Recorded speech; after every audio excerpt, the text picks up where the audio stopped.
Okay, so my topic is what the world of 2030 look like.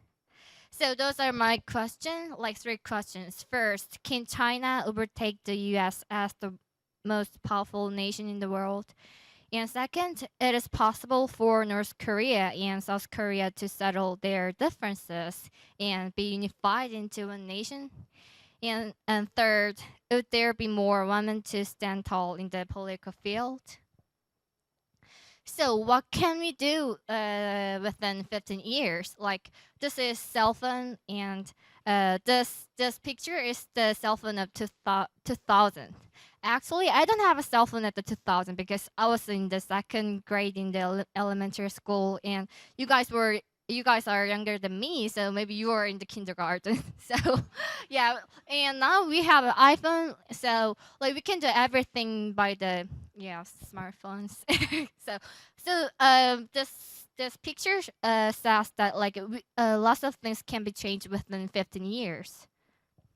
So I know that like first of all, it is undeniable that China is becoming an influential power around the world. And in the past 2 decades, they have made great strides politically and economically. So to be specific, okay, this is the source from the Economist. So while to be specific, their economy continues to outperform other countries and becoming one of the power in the world. So according to the study, China GDP will surpass US GDP in 2019. I'm not sure, but the study shows that. So while it is true that China can surpass the US in terms of GDP, but there are other factors that must be taken into account. So to be specific, in order to be a developed nation, nation must have a strong military and political stability, as well as strong nationalistic view from its people. But however, comparing these other factors, I'm not sure. So China government will lag behind the U.S. government, I think. So it will be difficult for China to overcome these other aspects within 15 years. So the realism theory of power state data. Do you guys want me to read this? Okay. Assumption of balance. Scholars agree that national security is enhanced when military capabilities are okay. Okay. Distributed so that no one state is strong enough to dominate everyone else.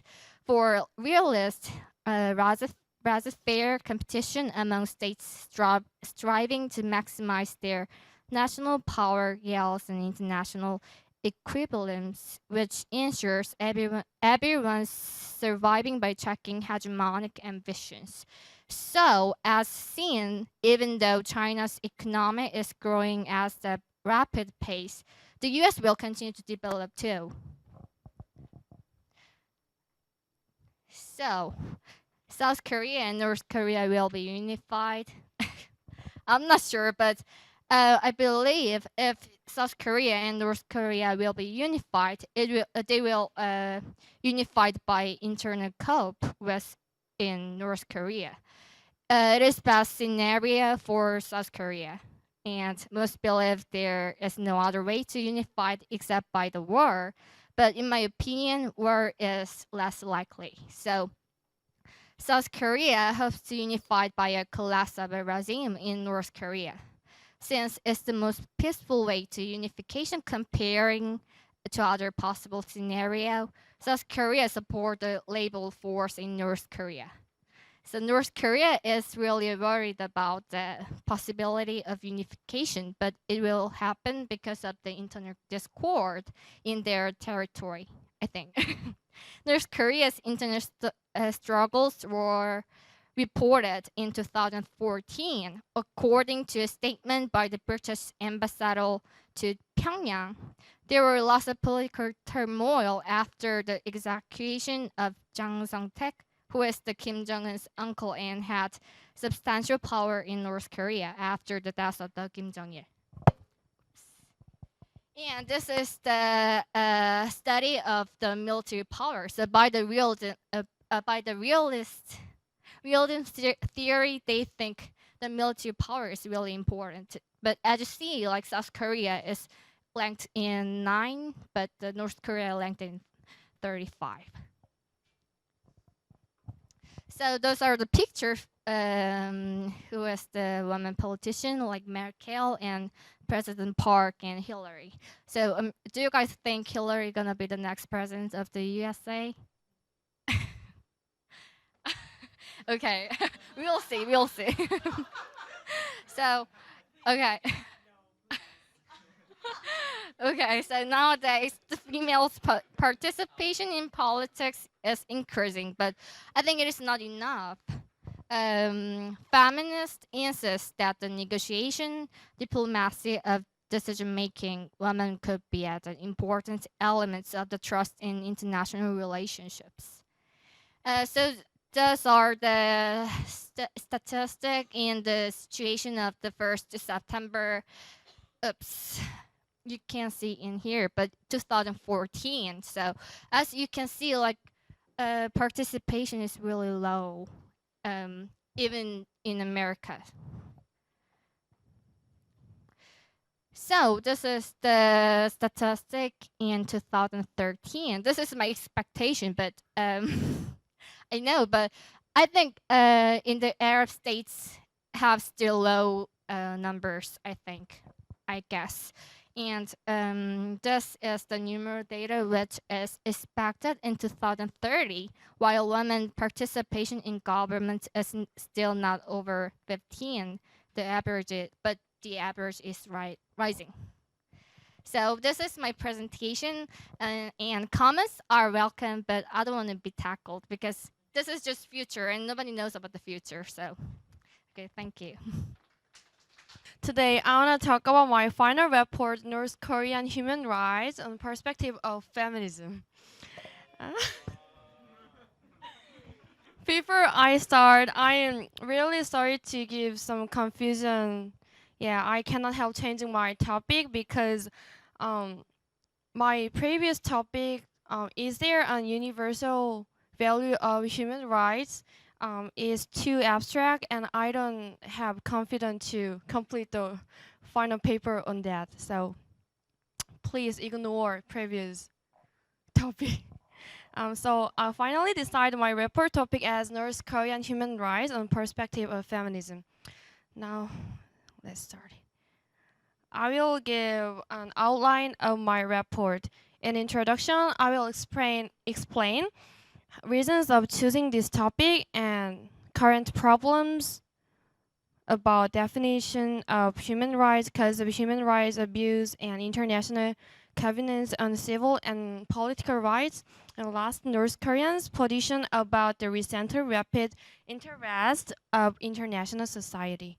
In body, there are the critical point of realism and liberalism regarding solutions of North Korean human rights, and I will explain why is feminism, and I will give a definition on my style and how can feminism solve the current problem. Last, in conclusion, I will suggest attitudes that we have to develop for the unification of the Korean Peninsula and emphasize the problem of current North Korean situation one more. I'm going to tell you my outline more specific in introduction. First, the reasons of choosing this topic. I think that there are the rapid growth of interest in the North Korean human rights, and I'm recently interested in about human rights because I took part in Seoul Dialogue for Human Rights, and I met Michael Kirby, who wrote COI report directly, and I think that human rights is a problem that we have to solve together. Yeah. Second, there are some problems when the international society deals with the North Korean human rights, among them I picked three problems. Number one, definition of human rights. Some people define human rights as universality, regardless of cultural differences and each country's economic or social development. But other people define human rights as relativity due to the cultural characteristics and degree of social development. Number two, cause of human rights abuse. Someone look for cause in external factors such as North American conflict of the Cold War. However, other looks for cause in internal factors such as socialism and totalitarian trends in North Korea. Number three is international covenants on civil and political rights, problem of priority. A protocol stress the social, cultural, and economical agreement of human rights, and B protocol emphasizes agreement of civic and political rights. A protocol insists on aid project for North Korea, and B protocol insists a pressure to North Korean government. Third is that North Korea's position about the recently rapid interest of international society. They claim that we have our way of protecting human rights, and the intervention of the other country is infringement of so yeah. Thank you. In body, I will introduce the critical point of realism and liberalism regarding solutions of North Korean human rights. In realism, I think that improving the North Korean human rights as the humanitarian intervention is the exploiting tools are powerful nations, because the powerful nations like US, China, Russia don't want to join in Rome statute, but they table the North Korean human rights at UN. I think that it is an ego trip. In liberalism, there are critical points of UN. Number one, they have no unexpressed provision on human rights. Number two, the UN Security Council is controlled by the 5 permanent Security Council members. Number three is that there is no any effective means or methods to implement a resolution. Number four, the human rights is to politicizing the social issue.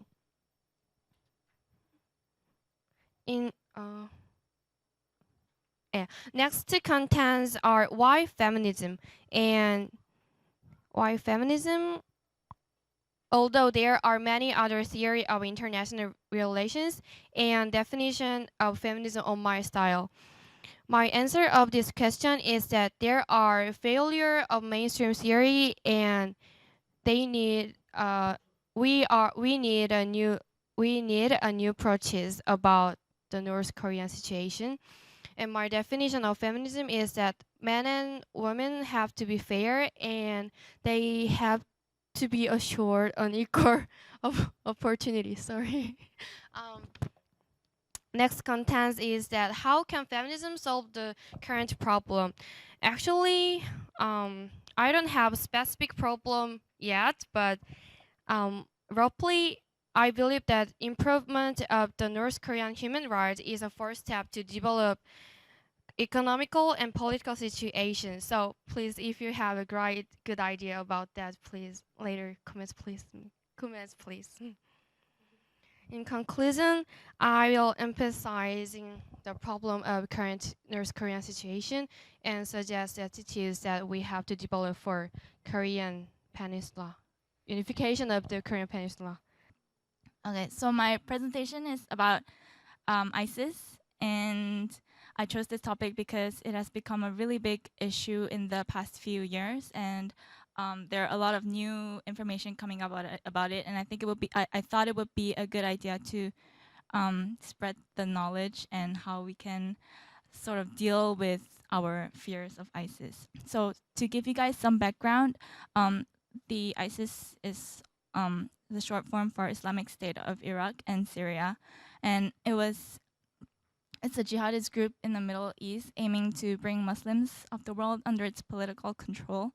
And they're radical Sunni jihadists, so they have quite extreme beliefs, and they aim to overtake the world. And they were closely linked to Al Qaeda until last year, where they cut ties due to ISIS's brutality and their inhumane ways. So you might be thinking, how can such an organization last for a long time? They have been sustained through their many sources of revenue, and it's really hard to cut down on it because they have many different branches where they can get money, such as extortion and crime networks. They hold hostages and they demand ransom, and they also have revenue from oil, and they also receive donations. So they're really powerful. So the current status is that they have control over territory in Iraq and Syria, and also in other small areas all around the world. And they have a population between 2.8 and 5.3 million people. And as I said earlier, they aim to restore the early Islamic empire and eventually take over the whole world. So this is what came out in the news on CNN, which says ISIS wants to establish Islamic State and impose Sharia laws in towns it controls. So they're aiming to control more and more towns and cities and eventually expand to the whole world and make everything under Sharia law. So this is a simple global map on areas which have been attacked by ISIS as of like now. So it is really concentrated in like the Middle East, and as we all know, recently they attacked Paris, and earlier there was also the Charlie Hebdo incident. And this is slightly more detailed, where it shows by month where they have attacked. So you might not know, but just a few days ago, they attacked a Shiite mosque in Bangladesh, which is surprising because nobody knew that Shiites and Sunnis, which are both Muslims, had anything against each other. But this just shows how extremist they are, that they believe that only their version of the Islamic law is the right version. So they are very brutal.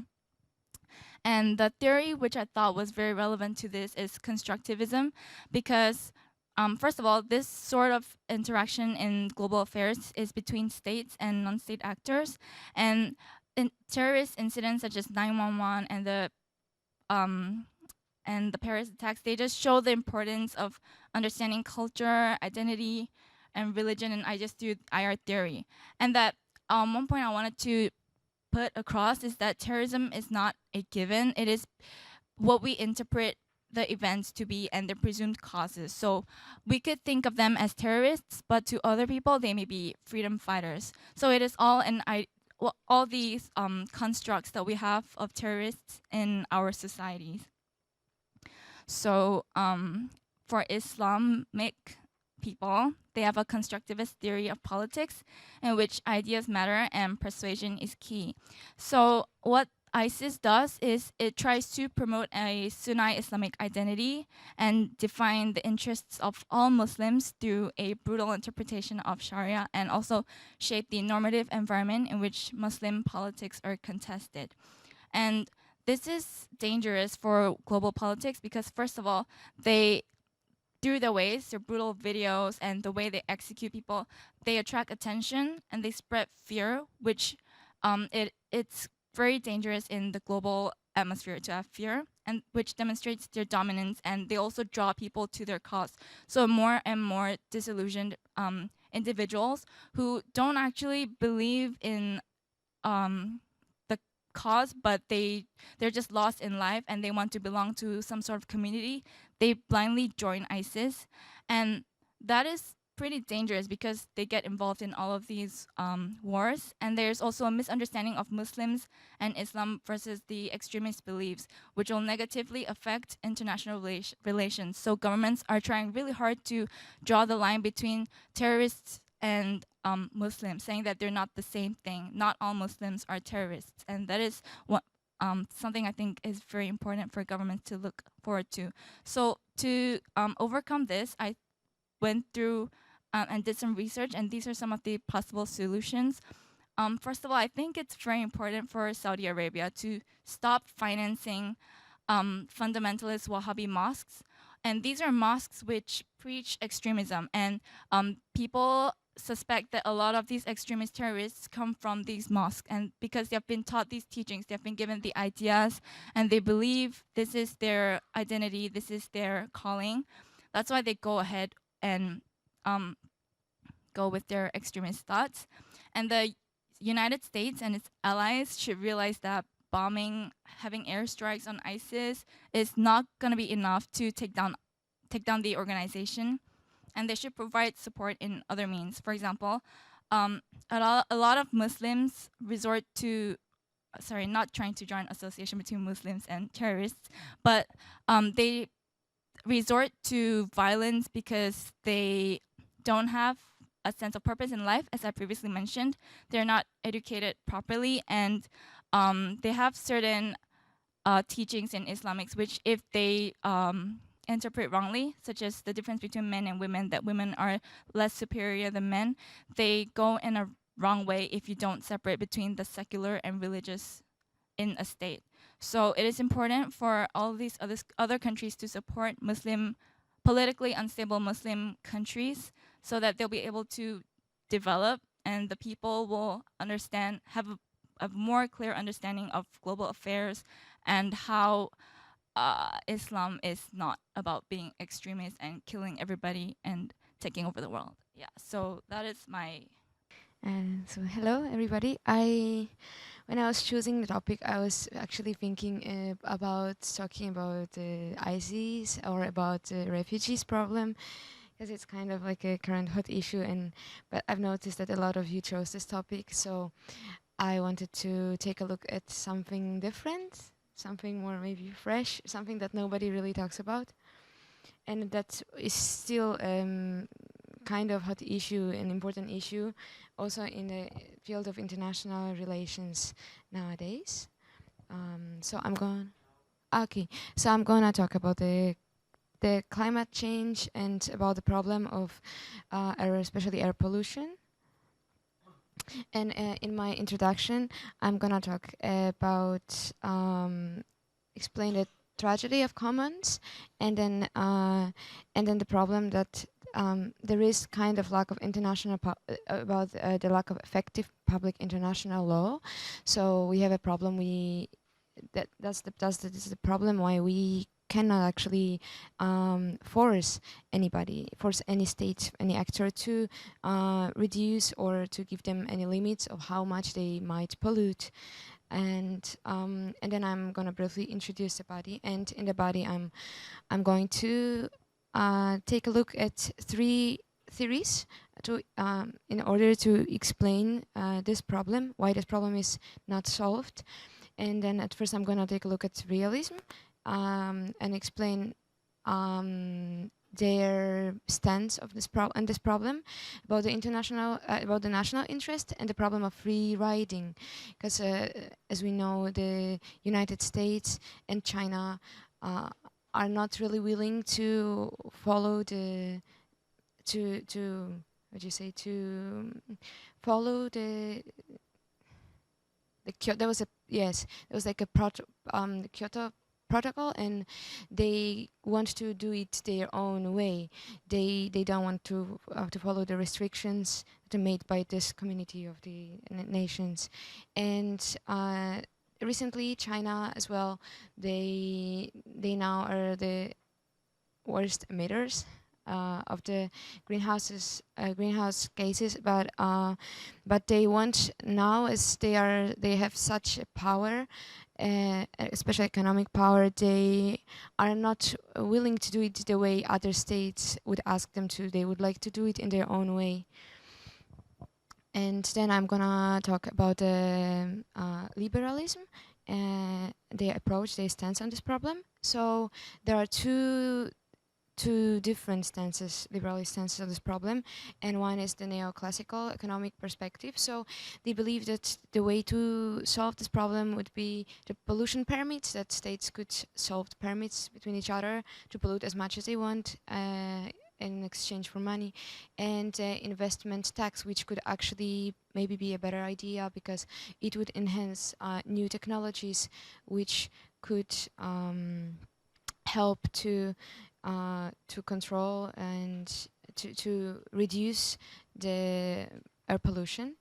And quite different stance on this problem is taken by the neoliberal institutionalist perspective, which believe that is the national governments, international organizations, and non-government organizations which should reach the solution, which should cooperate with each other, which should kind of make some kind of standards for this, and which could actually influence the other states as well, like all the states together to solve this problem.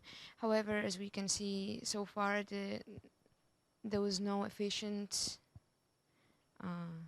there's no real solution brought yet, and the problem it really remains unsolved. And here's the problem of the prisoner's dilemma. I hope that, I guess most of you study this major, so probably most of you knows about this. So I don't know if everybody knows, but so to explain. So there are two prisoners in separate rooms, and they have a choice. They can both remain silent or confess. If they both remain silent, they're gonna get 1 year in prison, and then they're gonna be free. And if the one of them decides to confess about the other one, 10 years in the prison. And it's same for the other way, or the other one. If both of them confess, they both in general they're gonna get 5 years in prison.